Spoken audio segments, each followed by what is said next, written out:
Now I think a Costco hot dog is $1.50. I think still, right? What? $1.50? That's right, $1.50. Which pit crew, if you haven't gotten your Costco hot dog, strap in, settle down, get your Coke now, because it's not Pepsi anymore. It's Coke. It's Coke. That you can get as a soda with your hot dog at Costco. So get your chicken bake, get your double chunk chocolate cookie, and let's go right into this episode. Yep, episode 40 something. This video is not sponsored by Costco. I thought it Brought to you should. by- I'm literally wearing their T-shirt right now. So let's get fix that. Oh. Yeah, we can't have people no seeing free that. ad reels. Now Bass Pro Shop, on the other hand. Now Bass Pro Shop. Yeah. Also not sponsored. Not sponsored, but one day. Which in this regard, Pit Crew, thank you again for another episode that we are going to have I think it's going to be a pretty informative episode. I think it's going to be Well, so far it hasn't been, but Okay. You kick off the show. Wait a second. Where's Jason? Jason's. Who are you? He must be looking for his backpack. again. It's that time of the year. Oh, it is that time. Pit of the Crew, year. thank you for us for joining. We're doing an episode today, frankly, that we asked you. Oh, I gotta scratch my leg. I don't know. Pit Crew, the questions you asked us all over the place, and we've consolidated them to give you the advice you're looking for. Why you're asking us for advice, I don't know, but you're getting it anyway. So we got some questions from you that we're going to read, but before we get into that, Chris, were you going to ask a question?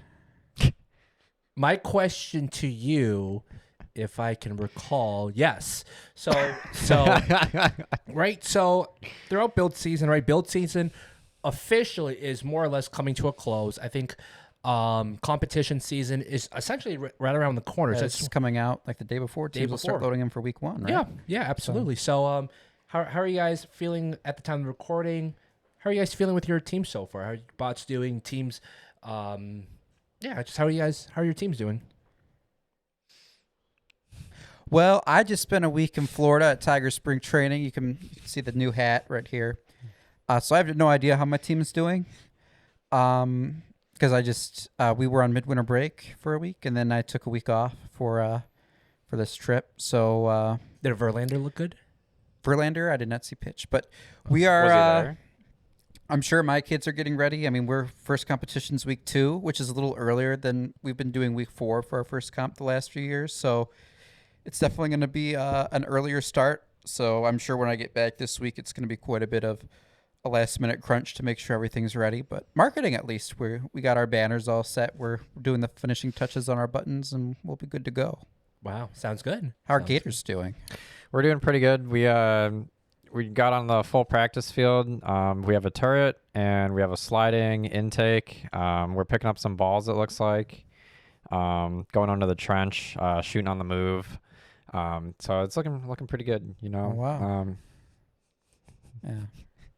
Wow, shooting on the move. That's GatorBot's 1250. We named our robot Kepler, I think. Oh.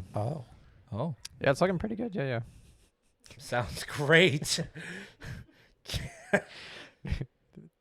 I'm glad you got it at some point. I didn't want the Kepler. joke to fall flat. I don't know what that means. That's Orbit's robot I was talking about. Oh, that was Orbit. I Okay. just figured it was yours. Moving on. No. Yeah. Anyway. Sounds good. I think night vision, we've got a bot going. Wow. That's a good first step. That's right. That's right. So very good. Very good. So let's do it. Let's go right into the first advice. column. Yeah, to the first advice that one of you guys, the pit crew, has asked us for. So let's do it. So do you want to start it, Nate? Sure. Okay. Our team's improvement has mostly come from a few strong seniors, especially in CAD, and programming. When they graduate, we're worried we'll fall off. We've tried training younger students, but engagement is low. So I'm asking you, Pit Podcast, how do we build real institutional knowledge without just becoming the mentor ourselves after graduation? So it looks like this is more so about like sustainability for the team from the sounds of it. Yeah. Biggest thing that I can say is documentation. I think documentation of your processes and how you proceed with different subsections, right? And this can be for your mechanical side or electrical side, programming, even the soft skilled sides, right? So like impact, woody flowers. I think it is crucial to document everything you do. So when your incoming new members are onboarded with your team and the new season comes along, right? They at least have a groundwork that they can work through, so that way they can assist in those subsections, in those subsystems. And this is true for a lot of real industry itself, right? There's a lot of documentation that goes along for their processes. And even for like newer companies, even startups, for example, right? When a new thing happens, or when you're trying something for the first time, you document those things that don't work or what does work, and then you implement that for your future work habits, your future workload. So that's one of the biggest things that you just have to have is a sort of documentation to keep everything on track, or at least on paper, you know what to expect. How about you, Goonet's Invitational? Shout out. Yeah, shout out Gwinnet's Invitational. Amazing off-season event. I agree with a lot of what you said, Chris. I think, and obviously I might look at this from a different lens than I guess the mechanical side especially, but, you know, I was a student on programming. I mentor the marketing now. I think one of the biggest things you can do is just try to always pair the younger people up with the older people, and especially give them opportunities to do real things and real chances to learn, right? Like, I think when I look back to my senior year as a student, one of the things I think we failed with is we were all, as the seniors, trying to do everything because we were the most equipped to, when really there's some things where it's like, yeah, we could do this and we could do it quick, but we could have someone else do it and learn from it and start building that skill set to make them more successful to handle that more complicated stuff the next year, have those younger students get those hands-on opportunities and those earlier things to fill their place, right?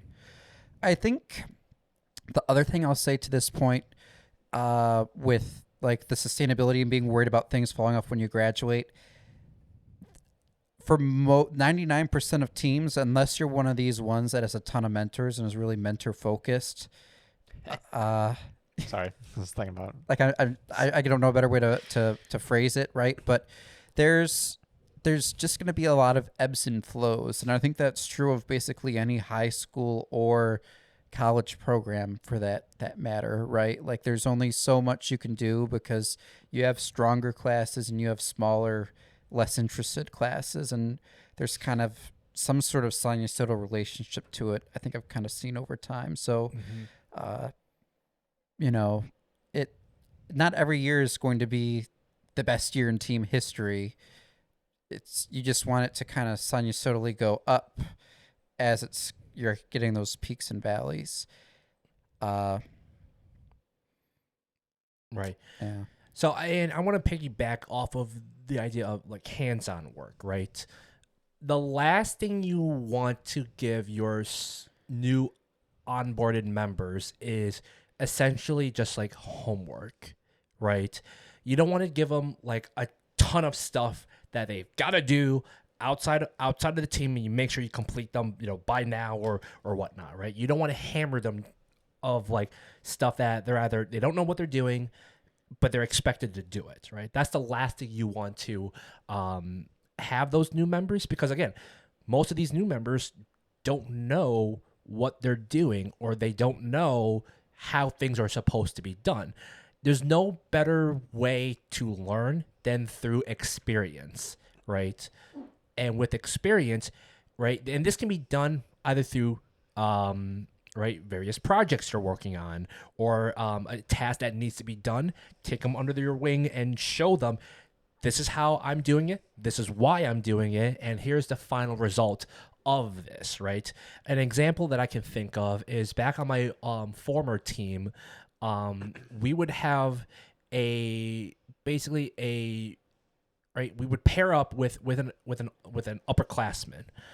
This upperclassman would on a weekly would tell us that, for example, I was on the control system, the electronic side of things, and on electronics we had we had last year, or at the time previous season's robots that needed improvements on this electrical subsystem, a new electrical harness, clean up the wiring, etc.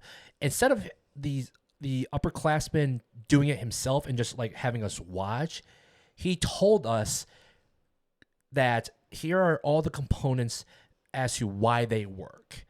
This is the harness that was placed to ensure that maintenance, as well as easy, if something went wrong to the bot, it's easily identifiable. He told us the why it's like this, why we're making these improvements for like an off season that we were competing at, I think, and then had us do it, but the upperclassmen just overwatching us to make sure we're doing it in a manner that works.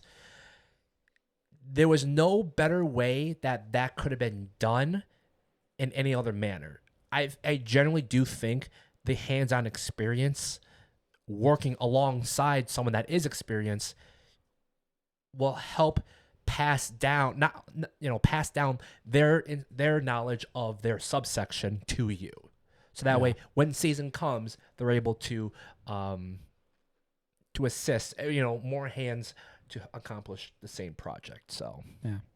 Nate, you got it? I like the documentation part. Yeah. We started making a handbook this past year or two for our team, so I think that's helped the students describe like what kind of sub teams and roles there are on the team. We took inspiration from Clint when he was on the pod, and started doing student interviews / like performance reviews, where it's one student and we have two mentors and just kind of talk about how they've been doing this past off season, what we're kind of expecting out of them going forward. And that's really helped communicate what we're looking from them, and then any concerns that they have or ways that they want to improve and stuff. In terms of the engagement part of the question, if you can go out and just do off seasons, not sure if you guys have the funding for that or if there's any in your area or what, or if you can't, just build a robot, build off season robots. Learn by doing, build a robot, just get experience. Yeah. Stop planning, put all the computers and stuff away and just like get out and build a robot, and it's going to be the best experience for you. And that leads into the goals aspect of it, right? As you're right, gaining those experience, right? It's important to know what that end goal is of why you're doing it, right? More times than not, I have heard plenty of stories of new members doing something, but they had no idea why they're doing it, or constantly asking, what is the purpose of it? I don't know why I'm doing this. Right. By having that attainable goal and that metric almost like written down or like verbally explain to you what that is, why it works, if that new member can see the end of the light or see that overall goal in fruition, it really helps that new member get a better understanding. So it's important to have that goal. Yeah. If they can't see it in fruition, What? Why? What do you mean? You're saying it wrong, brother. You've been saying it wrong all day. It's in fruition. Fruition. No. fruition. Yeah. Fruition? It comes to fruition. That's a good point. If you don't know why you're doing something, it's going to be difficult to be interested in doing it. Right. Yeah. But yeah. And making Was it fruit? Oh, with an R. Oh, I've been fruition. Yeah, that's what you've been saying. Oh, well, that's my bad. I'm gonna keep saying fruition because it's funny. Okay. But yeah, so with the goals that you have, right? It's not a bad idea to have those goals be visible, have it be presented, or even showcased through a larger group, right? In this context, right, the robot, right? Let's say the robot, that is the goal, right? Because you need a robot to compete or use it to do, whatever, right? Seeing your work be showcased and seeing it like in action, if it works or it doesn't work, there's no better feeling of your accomplishment being put on display, right? And that feeling itself, that's where people want to stay. That's where people want to continue doing the work, so that way they, ask themselves, what went right?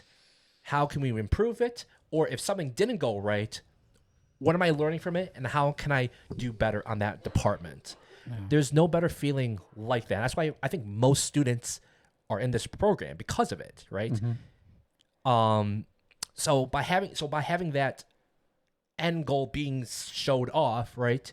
There's honestly there's no better reward for it, really. So I think ultimately those are like the biggest ways you can retain new members while maintaining the success you had from a previous season or previous years without this with graduating students moving on, right? Absolutely. Right. All right. Next question. Yeah, sure. Next question. All right. So we got two here that are very similar. So first question we got asked, how do we get sponsors? Second one, very similar.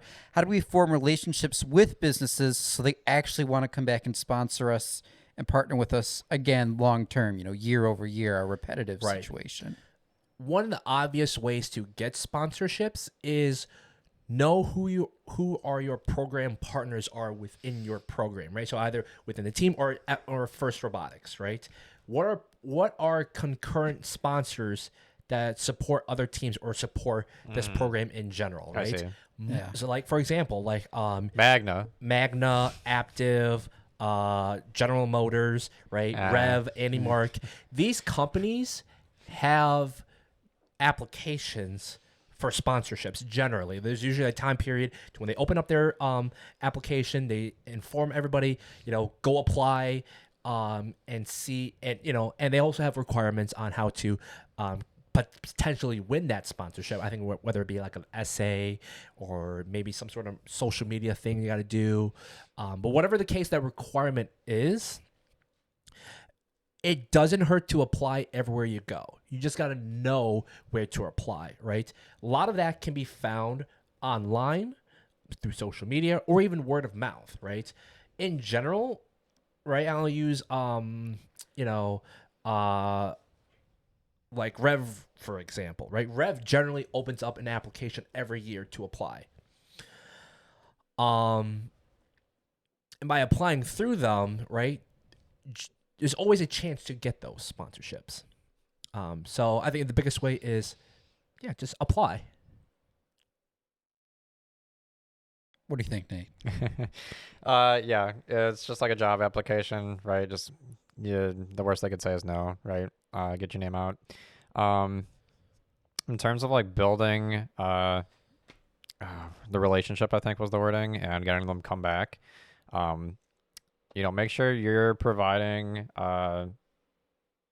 your product in this case, right? It's the robot, and showcasing what you did that season, right? So your achievements, your robot, obviously, any swag that your team has, buttons, t-shirts, hats, whatever, and send them like a little gift basket and like not like a wellness thing, but like gift basket to them, right? And be like, hey, thank you for sponsoring us.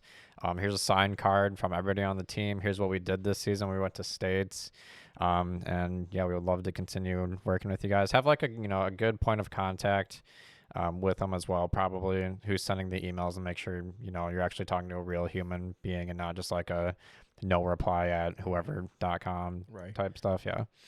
Because you want to show your sponsors your metrics, right? Your achievements.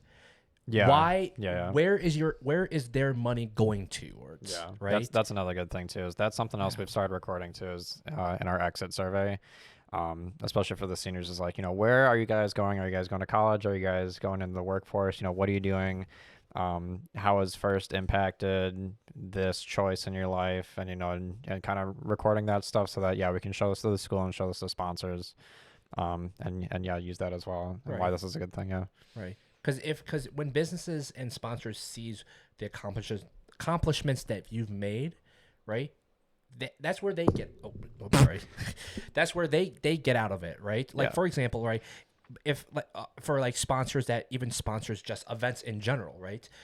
Their investment to sponsoring an event will help like a company gain new employees or gain new employees. Just right? awareness in Right? general. Yeah. Awareness, right? And that one student that saw your sponsorship, saw that the amount of work that you put in to help make the event run, they're invested to join, and eventually over time their work and their payout towards the company, that investment will over time pay that out. Funny enough, before you go, Ian, we one of our alum graduated in 2017, and he got an internship or a job at Eischen Group, right? And in his interview, he said, "I heard about Eischen Group through First Robotics because they sponsored the Livonia event so many years ago," right? So he knew of them. I've never heard of Eischen Group. I'm gonna be honest. I've never heard of the Eischen Group prior to them sponsoring an event, right? And so he got that internship job, whichever it was, because he had heard of them before at a robotics competition. So connections there, That's awesome. Yeah. Yeah. Okay. So I guess my turn to talk about this, and I guess this is kind of what I do on the team for a living. So Yeah. better have a What's the good secret? answer. What's the secret, Daddy? Yeah. Hi. I mean, I think you two both hit on a little bit of the big parts of it, right? Like, I think in terms of the long-term relationship part, kind of making sure you have that point of contact to go back to year after year, and you're forming a relationship with that person, with the team, and sharing your accomplishments and giving them, like, even a small thing like like what we do is just a thank you letter that's signed. Like, I think that's basically what you said you had done too. It just is a way to recognize, like, hey, we didn't just take your money and run with it, right? But like, here's what we did this year. Never, We're so never. grateful for it. It's we hope to do it again in the next year, and we keep that contact information so we know who we can have the students reach out to the next year, right? Yeah. I definitely find, I guess, building off of that, then finding the new partnerships, kind of the two avenues I recommend the strongest. Honorable mention to what Chris said with the like places that have applications apply. The worst to say is no, like you said, Nate. But anyone that you know personally, or like obviously if you're in high school, right? Your parents, your family members, like if they work, a lot of places have money in their budget where they're looking to do things like this. And especially if it's a smaller company, like if it's GM or Ford, it doesn't really work like that. But like my parents both worked at the same place my entire time in high school, and my mom still works there now. Dad retired, but they started partnering with our team when I was in high school, and they're still doing it to this day. I think only the couple COVID years where things got weird and there wasn't really robotics were the only years that they haven't since I was a sophomore in high school. But and talking with it year over year, having that connection, personal connection where you can see that, I think definitely helps. Also, trying to reach out, like if you're going to cold call companies that would care about recruiting our alumni of First, right? Yeah. Like you could go to the local burger shop and hey, maybe they'll give you a discount on food for a competition, or they'll be happy to help you out. But at the end of the day, they probably don't care quite as much as like some sort of tier 2 auto supplier down the street in your neighborhood that you've never heard of. Mm-hmm. That they would probably care more about the skill set you're building in robotics. Yeah. So that's kind of the other avenue I think we found the most fruitful to investigate. Yeah. Okay. You know what's crazy though? Craziest sponsor I've seen, Roblox. Really? Straight up, Roblox. yeah. One of my kids showed it to me yesterday at the meeting. They're like, "Hey, this team's sponsored by Roblox." I'm like, "Shit." Straight up. Wow. Yeah, their Roblox gonna be in Roblox. Another thing that I want to add in too, social media is such a powerful tool, Oh yeah. right? Companies love recognition and the promotion of their name, and who doesn't, right? I know I do. I mean, shoot, my team's got more followers than Pit Podcast Account does. I haven't even done anything for it. Right, because I mean, like social media, right? Not only like having their name on the bot and their name on the T-shirt is, yeah, it's obviously it's cool and it's obviously such. I mean, it's important for their recognition, right? But the brand, right? The brand recognition for sponsoring such a team, right? Having that on a social media platform where multiple people can see their name, that brings in the right conversations. That spreads word of mouth. Hey, this company is sponsoring a robotics team. I wonder what they do, right? Then it leads into, extra business. That leads to, extra right, extra income for that business to receive, all because of, let's say, such social media or on a website, right? By utilizing social media, there's so many avenues that you can open up with it. Okay, so it doesn't hurt to promote them on your media platform. It's like a roundabout, Right. basically. Yeah. What? I'm joking. Oh. We promote you, they promote us. Yeah. Yeah. The whole thing, Yeah. the whole Roundabout. circle, right? So that's another thing you can right. So you can think about too. All right. I think Next up, I think it's your turn to read, Chris. Oh, it's my turn? Oh, that's good. All right. This is Does this little dance. Hey, I'm passionate about this next one. All right. So the next Imagine it's really depressing. sorry. So the next topic that we will talk about is essentially about motivation and the idea that nobody wants to learn. There's right. It's about how to get a team member to be motivated to do stuff. Right? And I'll go ahead and carry out what one of our pit crew members have submitted here. So where they basically carried out a $50,000 budget by themselves. Incredible. Right? That's a huge task to carry out that budget. Right. Right. And the rest of their business team, but they're not motivated. And most of them are just not interested in business end of things for the team, which for business, all right, to have sponsorships and all that stuff, that's crucial. But if a team is not interested, right, then they ask, how do we pass things down so we're not so I'm sorry. Chris, you're not reading this question at all. No, I am. No, listen. You're just adding about 5 sentences of color commentary in the middle of Let me it, tell you but- this. Let me say this.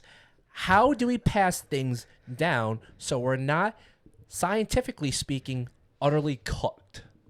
All right. Okay, now he's just trying to sound like the kids too. That wasn't in the teleprompter. Just making stuff up. Yeah. Okay. Whatever. Right. It's all right. So, essentially, how do you get people motivated to do stuff? Right. A similar one. How do you help your team gain institutional knowledge and get kids addicted to robotics? I've tried sneaking. Now I don't think we can use this example, but here's the thing. some aid onto kids during meetings, and it's not working as well as I had hoped. Now That's Ow! That's how you read the teleprompter. What the frick, man? That's okay. Yes. Last thing we want to advise anything at all. Don't bribe people. Don't bribe to do stuff. I don't think that's a great motivator. I mean, at least in my opinion, I don't think that's a great motivator to bribe kids to do stuff. Well, I don't know. When I'm struggling to get my kids to do something, we have these shiny gold star stickers. And I just give one of the kids that does something I like one of those, and the rest are suddenly really interested in getting one as well. So I think I'm gonna bribing them try with a that sticker now. works. I'm going to the store. I'm getting some gold stickers. You'd think it would be a stupid idea, but they, there's something about the value of the gold star. I'm walking in on Monday with some gold stars. I'm going to see what's happening. You tell me how that goes. Yeah. You tell me how that goes. Right? That's funny. Realistically, Yeah. for to motivate your students, give them something to give them something to do, but have them take ownership of it. Right?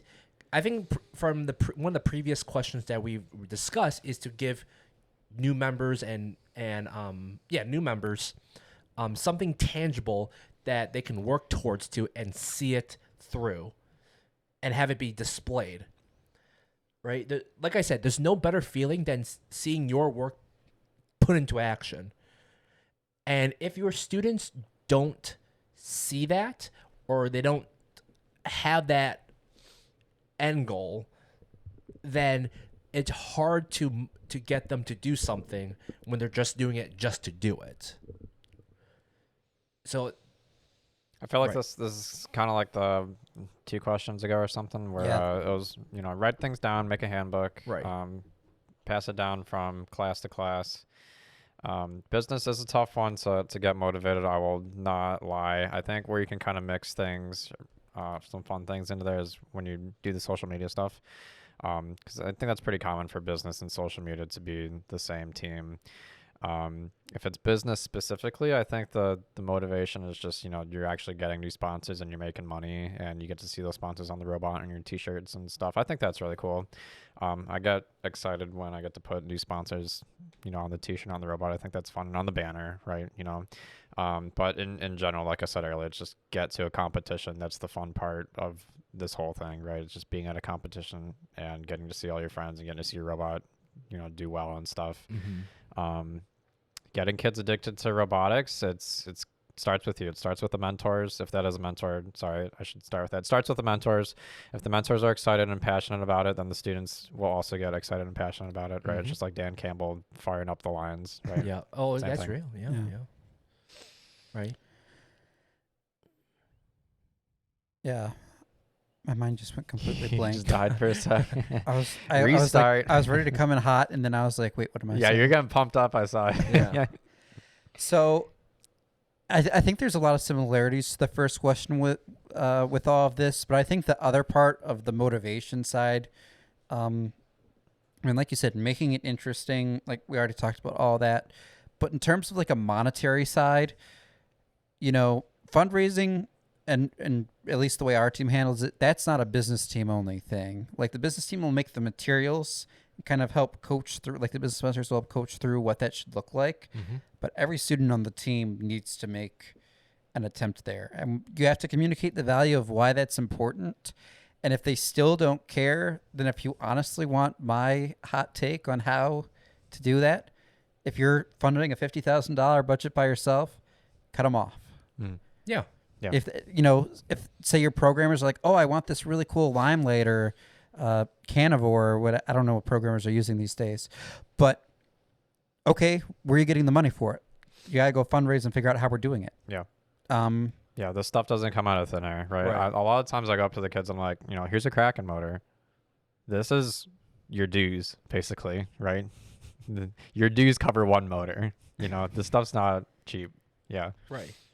Yeah. Because ultimately, show them all the rewards that their work can put into, right? For example, if you're a team that's got a chance to go to states or go to worlds, lay it out to them that, hey, your contribution and your work will legitimately help us get to worlds or gets to states.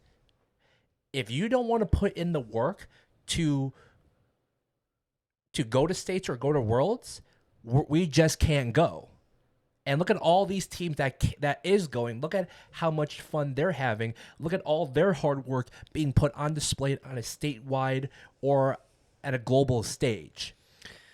Yeah, that's part of it from a performance perspective, I think. But from monetary. It's like, yeah, like, you know, you want to do spin Dexter? Okay, like, well, we need money and resources to make a spin Dexter, right? So Yeah. no money, then we can't. Right. And of course, you need to help give them the resources to be successful in doing that Well, of course. fundraising. Yeah. But, you know, Or Swerve, right? yeah, or Swerve. Like, okay, we want to do Swerve instead of Tank. Okay, we need 4 Swerve modules and 8 Krakens, Yeah. or do they still $1,200 make bucks. Neo, or whatever motor your choice your team is going for, right? Mm-hmm. Here's what it costs. How are we going to do that? Yeah. Because if you, especially if you're not telling the kids as you're doing this, you're just saying, oh, it's expensive. And then every single time you say that and then you just buy it yourself anyway, then they're never really going to like take it seriously, because they're going to go, oh, yeah, well, it'll disappear. Right. Yeah. All right. You know, you kind of have to, and, you know, it sucks because on the flip side, then maybe if you fail in those schools, you're not fielding as competitive as a robot team as you'd like. But I think at the end of the day, and this is something where I think I differ from a lot of other people's mindset. You know, it's high school. It's an opportunity to learn. So if you're going to fail by not getting the funds you need for a project, do it in high school, not when you're, you know, working a professional job and you're in, say you're in college and you get into research and you're trying to do college research and you don't get your funding for it. Like, no, you've learned what happens if you don't get your funding now. Now you know how to, no research. how important it is in the future. Yep. Yeah. What if I'm trying to test the traction on these anti-mark wheels, right? Like, I have no funding to know that it hit. Okay, you got it now. Yeah, how am I going to know, does the tread make an effect or not? I'm not sure. Yeah. There's something wrong with my jokes today, apparently. Yeah. All right. I think that all makes sense. Let's help another kid out. All right. So the next one is right teaching skills you learned by yourself. Do you want me to do this one, or because I kind of did one from the last one too? You want to read this one? You should read it, Nate. Oh, okay. He's a professional. Okay. Yeah, you're right. Yeah. Dude, don't. Stop it, Dude. That was not gentle That at all. was really hard. Yeah, that was not playful at all. That's my that. Well, you. Okay. All right. Here we go. I learned CAD mostly on my own, so I don't really know how to teach students who aren't like me. Programming has the same issue. How do you teach complex skills when you're not trained as a teacher? Well, you don't need to be a teacher to teach people.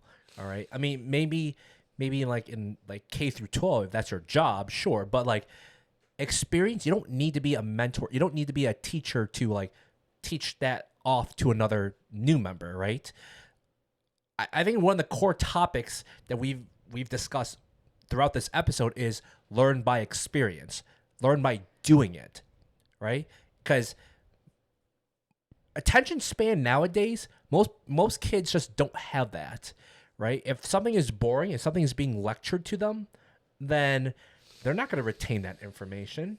I mean, nobody wants to like listen you ramble off, right? A 45-minute thing on you know why you got to use a Phillips head instead of a flat head on a bolt, right? You know, you're not going to learn like that. No, those students, it's easier to show them what are you doing, why you're doing it, how to do it, and then the whole process, right? And then when you show them, let them do it, let them figure it out with your supervision, of course, with you overseeing it, so that way they learn, they get that experience.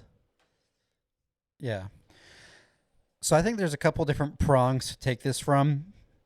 The first one being like, if it's a complicated skill you learned on your own, well, think about how you learned it on your own and try to set them up with that thing. Like if you watched YouTube videos online or something, show them those YouTube videos. If it was a website, show them that website. You know, if they're passionate about it, let them take it and run with it the same way you did. Because if they're not passionate about it, I mean, it doesn't matter what you try, they're just never going to get there. Mm-hmm. The other part, I'm actually going to slightly disagree, Chris, with what you just said. Oh, really? How dare you? Sorry. So I don't know how scientific this is 100%, but you know, in middle school especially, this was the mindset they were sharing with a lot of people is, what type of a learner are you, right? There's audio learners, visual learners, and learners by like doing things. Saying the same thing, yep. So what you have to figure out when you're working with someone, especially if you're not trained as a teacher.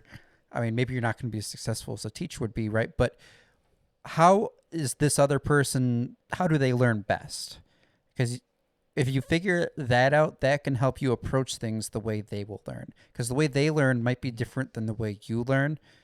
And obviously then that, like, you can't teach things necessarily the way you would learn it. You need to give them what they need to learn. Okay. That's something, yeah, you have to try to be very deliberate with when you're, especially if you're trying to work with a larger group. I found as a mentor is you need to figure out how you appeal to all those groups and kind of balance it out. And then of course, when you work one-on-one, then you focus more on what works with the individual. Sure. Yeah, absolutely. Yeah, it's part of it's up here for the teacher. Making sure that they're motivated and ready and wanting to teach the students.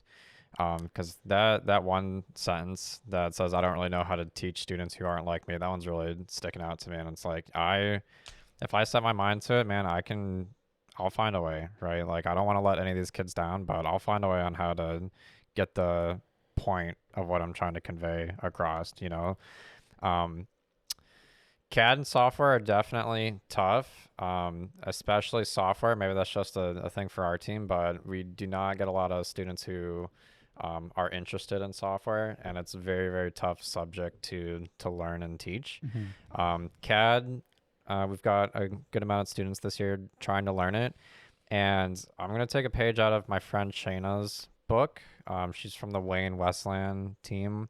And she's really good at listening to the students and figuring out ways to teach and stuff. So one of her examples is, it's more of like a mechanical thing, but I can see this being applied to CAD as well, where, you know, you've got an assembly you're working on, and then a student also has an assembly they're working on, let's say like a swerve module or something. So you're explaining what you're doing on your swerve module, and then the student across from you is also explaining, or, you know, following along with their swerve module, and you guys are putting together the swerve module at the same time, for example.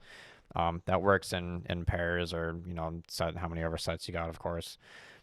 Same thing can kind of be done for CAD, right? If you're working on a model up on the projector or something, then you have all your students kind of following along, and they're going step by step with you.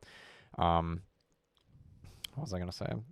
But the part of it's kind of figuring out how you teach best as well.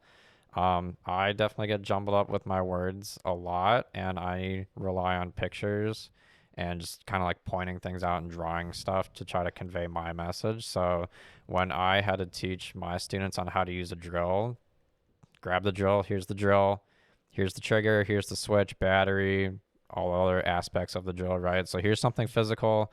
You know, we're not just sitting down looking at a picture, or I'm not giving like a lecture or anything, right? Like, here's the physical thing, all the kids can see it, and like, this is real life and stuff. And then, you know, yeah, as we got further on into this season, you know, we had some kids drop off. This was back in the off season, so it started to get down to, yeah, working like one-on-one and one-on-twos, and, you know, trying to adapt to their learning style. Yeah. All sounds good. Right. Next question. This one kind of relates to stress, pressure, and respect. So, respect the pouch. Respect it.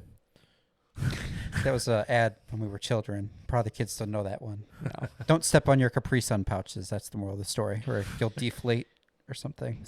Yeah. All right.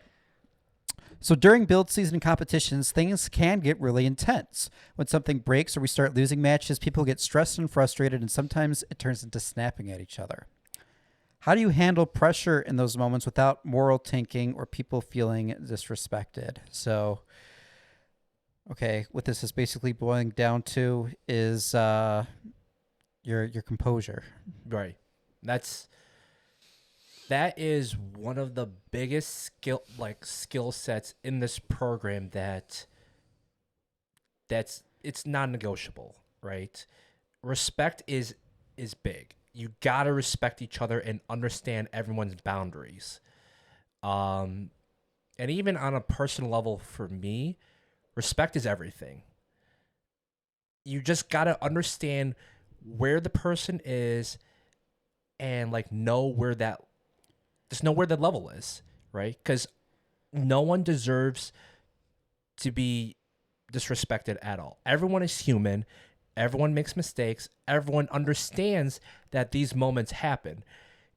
It's knowing how to handle it and give them the due respect that they deserve for even doing this, right? Everything we do here is voluntary. Is Volunteer. volunteer. We voluntarily do this, right?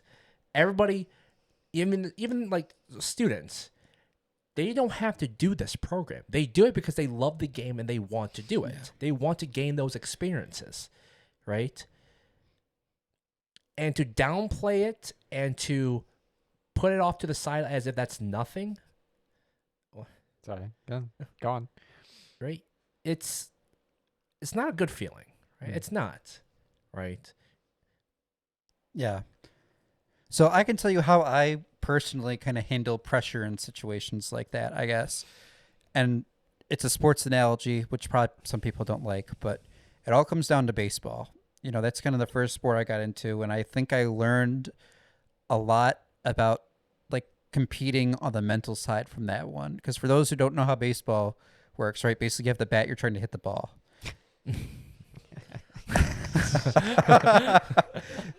Sorry. Oh my god, dude, you're so funny. But anyway, even the best hitters in the world, it's only 3 times out of 10 they're actually getting a hit when they're swinging that bat. So 7 out of 10 times you're walking back to the dugout after you've, taken your swings with nothing to show for it. So it can be really easy to get frustrated. So really quickly in baseball, you have to learn how you deal with that failure. And, ultimately comes down to just accepting, your approach at the plate when you're up there. You're saying, even though it didn't work out this time, I know in the long run it will. Or if, you start getting into a rut, coming at it with a level head of how can I adjust, make those small changes to get what I want to have happen start happening, right? Because obviously you don't want to keep failing over and over Right. and over. But when you're under pressure, I mean, I guess the best way to think about it is it's all just robot. Like, I don't want to say it's just robotics, but that's all it is. Where you're at a competition, It really the is, world's man. not Yeah. ending. Yeah, it really is. It's all just high school robotics. You just need to figure out, okay, it didn't work out this time. Like, we just lost this match in spectacular fashion. Okay, well, if it's qualification matches and it was your first match, well, you got 11 more. So we can dwell on the fact we just lost match number 1, or we can go, hey, we went out there, we did everything right, or hey, maybe we didn't zip tie our battery. Okay, well, that's an easy fix. Let's not get messed up about it. Let's zip tie that. Actually, I don't know if we're allowed to do that technically, but I think it's a safety thing. But I'm not sure. But still, like, just zip tie it shut so that way next time it doesn't open, for example, right? Like, you can't just sit there and get upset and go, why didn't we shut it? Blah, blah, blah. Just go, okay, here's how we're going to fix it next time. We're going to go out. We're going to do the same thing. We're going to do this right. Right. Just know your process, stay within the process, learn from the mistake, and move on, right? Just fix the problem at hand so that way at your next go around, it doesn't happen again. There's like, literally, it does not help anybody when you start name calling and start yelling at each other. Where does that get you?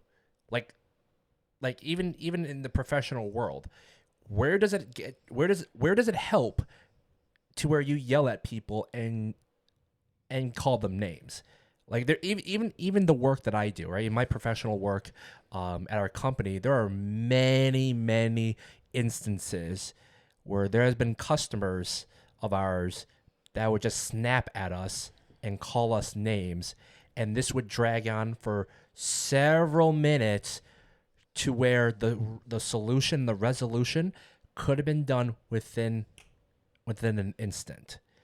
So by yelling, by name calling, by doing everything possible to be as non-respectful as possible, you're dragging out the problem to be as big as it is, which it doesn't have to be. It doesn't have to be a huge issue, right?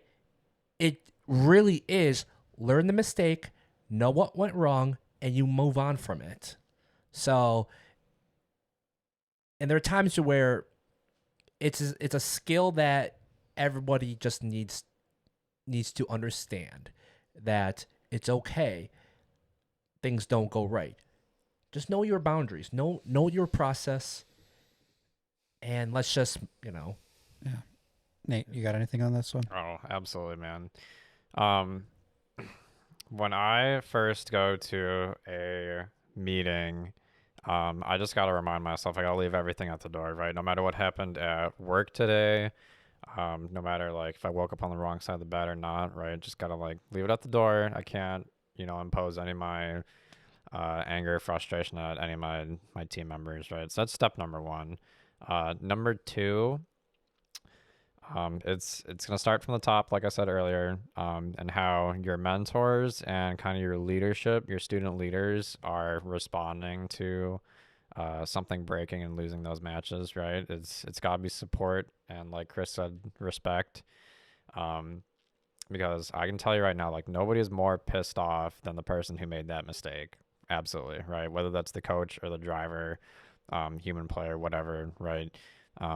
Nobody's more pissed off than that person right there in the moment. So, you dogpiling on them is not going to help them. It's going to make them shut down or yeah, kind of like lash out back at you. And it's not going to help anybody, right? So number one is support and tell them like, hey, man, it's okay. Stuff happens. Stuff's going to break. We're not going to win everything. We're not 2018 cheesy poofs going to win every match, right? That's part of life. We're going to lose. We're going to take some L's. But like Chris said, we're going to learn and we're going to make sure that mistake doesn't happen again.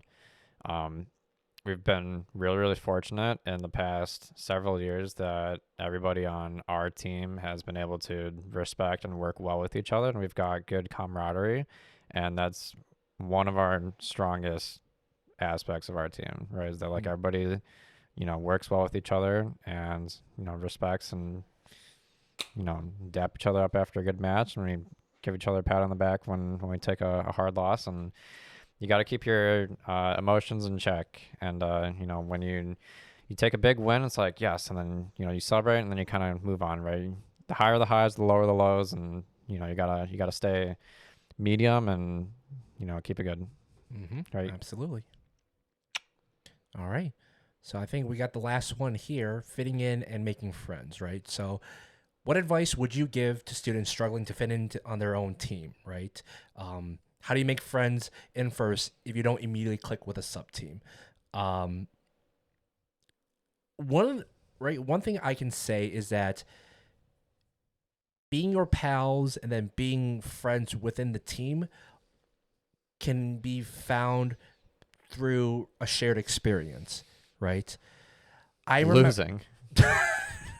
Right. Hey, we lost. Hey, we're friends now. Yeah, it was. Right? No, because like even back in my former team, as a student, that there is some that team. Well, no, not this team. It's just a hat that I found. Okay. Now from right. So from my experience, right, there are friends of mine that I literally would not be friends to this day had we have not been on like the same subgroup together and worked those same projects together.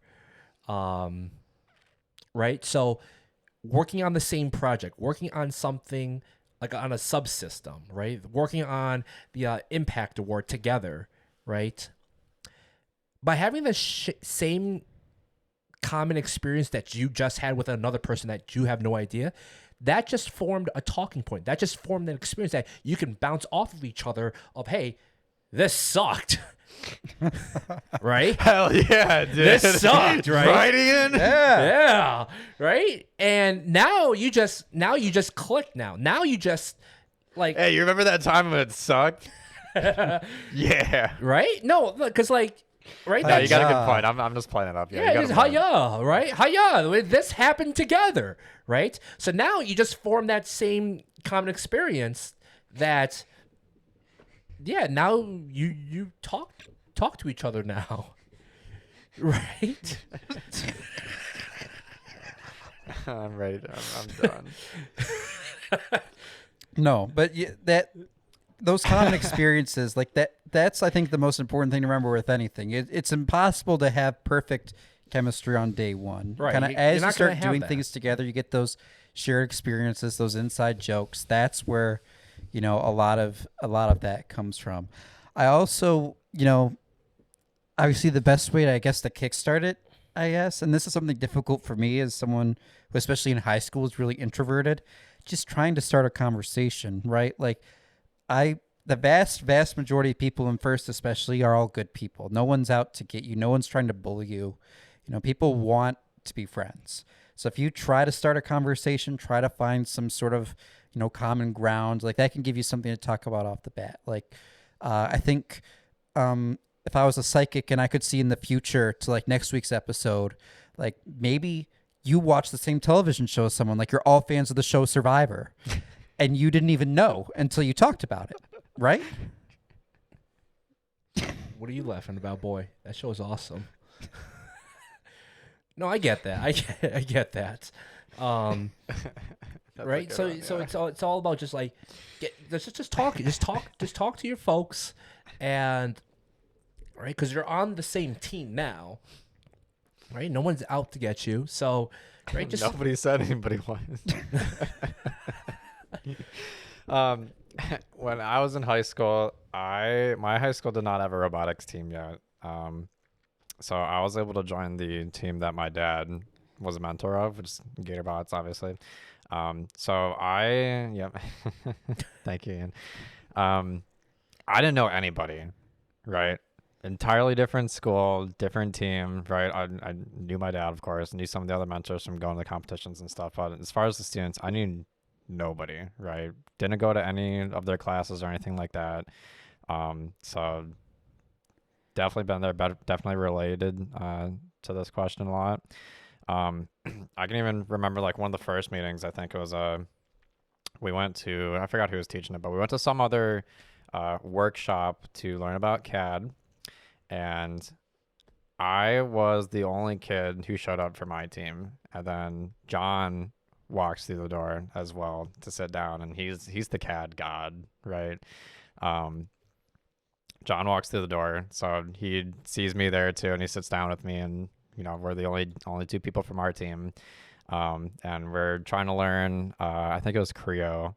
Boomer. Yeah, it's good. It's not bad software. Yeah, we're trying to learn that, and like I've never touched CAD before, and I'm like, I'm so lost, right? And John sees this too, and he scooches his chair over and he helps me out. He gets me set straight, and and just explains it, because I was a freshman too, afraid to ask questions and stuff. So he really helped me out there. That was probably the first friend I made on the team, right? And then after that, regular meetings with everybody and just the whole senior class, him, Matt, Rodney, all the mentors too. And yeah, you just start working with everybody, and just like you said, common experience and being like, hey, we're trying this thing, and just really come together for the passion of robotics. And even now, right, I try to do that with some of the students too. I'm like, hey, person, you see Pit Podcast?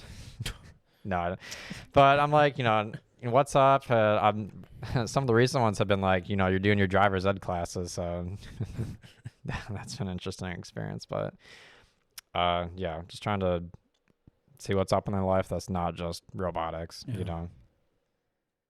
right. Just open up. Just talk to everybody and just Yeah.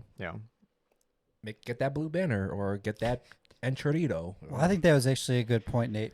If you are struggling to make friends with someone, tell them to watch the Pit Podcast just like you are, and you can make fun of the three of us and Jason together. That's right. That's a shared experience that you guys can get. So make sure you subscribe together. Yeah. Be sure to tell them thank you for us for joining. Remember to like and subscribe to Pit Podcast and follow their Instagram at Pit Podcast Official. You guys can all buy matching shirts at shop.pitpodcast.com, powered by Blue Arc Apparel. Where new episodes occur on Wednesdays. Yeah, that 2026 shirt looks really hot, huh? Yeah. 2026 hoodie. Heck, you guys can even get ask for a cameo on our page together, right? We'll do whatever you two want us to do. All right. You know what I just thought when we say new episodes on Wednesday? We should say 3 p.m., 2 p.m. Central. Central. Okay, Disney Channel.